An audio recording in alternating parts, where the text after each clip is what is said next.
आज सरसफाइमा उपस्थित हुनुभएका सम्पूर्ण टिम मेम्बरहरूलाई हार्दिक शुभकामनाका साथै कार्य सफलताको शुभकामना अनि सरसफाइ जुन आजको अभियान चालु भइरहेछ उहाँहरूप्रति ऐतिहासिक पललाई सबैले हातेमा लगाएर अगाडि बढाइदिएकामा सम्पूर्णलाई फेरि पनि धन्यवाद व्यक्त गर्न चाहन्छु।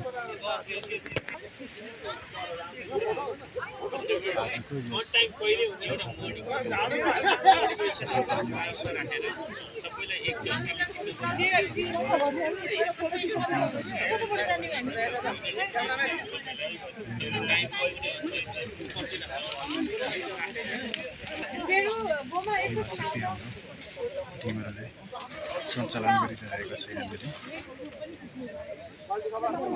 उहाँहरूप्रति सम्पूर्णलाई हार्दिक नमन व्यक्त गर्न चाहन्छु।